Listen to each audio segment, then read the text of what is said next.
Many times in our life and ministry, we get caught up in all the activity and the demands of our lives. I think it's important from time to time to pause and reflect upon our relationship with the Lord, our spiritual journey, our leadership, and how we're doing. And so we're going to start a new series based on this book called Mentoring Paradigms by Reverend Edmund Chan. He's a pastor from Singapore.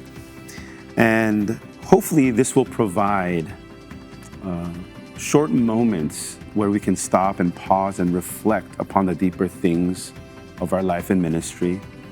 And through this time, we could listen to Jesus and be directed into that life and abundance that He invites us and calls us into. So I'm looking forward to this time with you.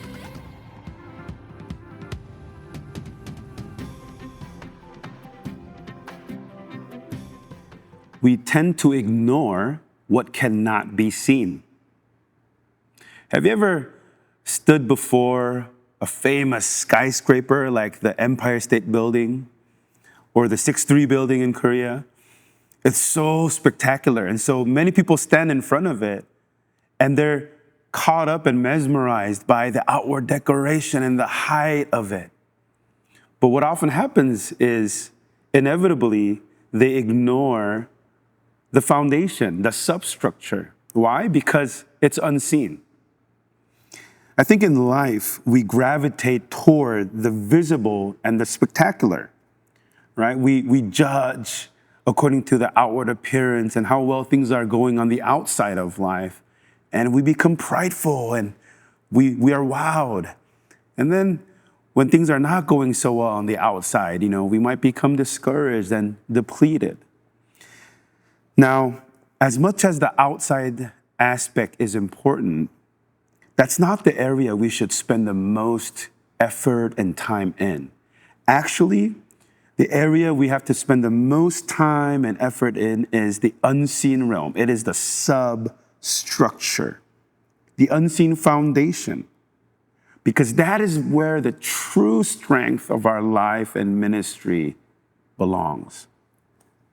You see, without a deep and secure substructure, if you try to build a tall building without a strong structure, everything will collapse. And that's why more time is always spent on the foundation than on the superstructure of the building. And that's why wisdom tells us, right, that we must not neglect the unseen realms of our lives. Now, what is the substructure of our lives? It's basically who we are and what we do when no one sees, right? It's the invisible, unseen realms of our lives that are often neglected, right? And it includes our relationship with God and basically our character. This is how Reverend Edmund Chan put it.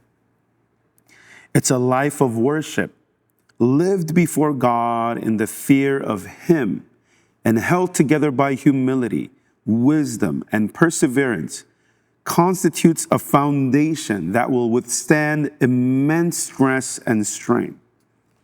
The continued maintenance and growth of this substructure, firmly anchored in God through the practice of the spiritual disciplines, is the work of a lifetime. I really strongly agree, right, that the substructure of our life is not something we build once and move on to other greater things. But it's an area that we must continue to maintain and strengthen and grow deeper into. Now, once we have this growing, strong foundation or substructure, we can then build the structures of our life. What are the structures of our life? It's the beams and columns. It's basically the most important relationships in our lives. It's time with our family.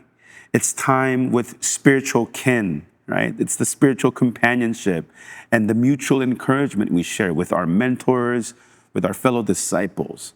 It's time with our spiritual community. And only when we have these strong beams and columns, these close-knit accountability and relationships, then we can now build the superstructure. The superstructure represents the outward accomplishments of our life and ministry. It's built by competence and skill. It's established by working excellently as unto the Lord in obedience and faithfulness. But you have to remember, the beauty and the permanence of the superstructure of all the work outwardly we do is only as strong and lasting as the structure and the substructure of our lives. When we take care of the depth of our lives, God will take care of the breadth of our ministry. And so my encouragement for us is that we build deep and strong foundations throughout our entire lives. And we maintain those important relationships that will hold the building up together. And we will also continue to hone our skills and competence. And when we put all of that together in that order, we will be able to serve God powerfully and effectively for His glory in the kingdom.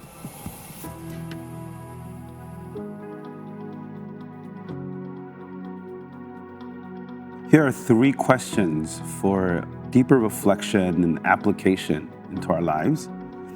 First, read 1 Samuel chapter 13, verses 1 through 14. It's the story of Saul. What substructures and structures were lacking in Saul's life? And what effect did this have on the superstructure of his life?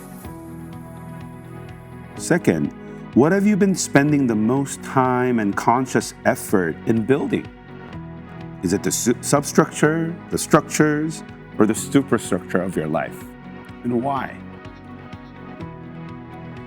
And lastly, what do you think God is leading you to focus on building at this point in time in your life? And how can you strengthen and build in that area?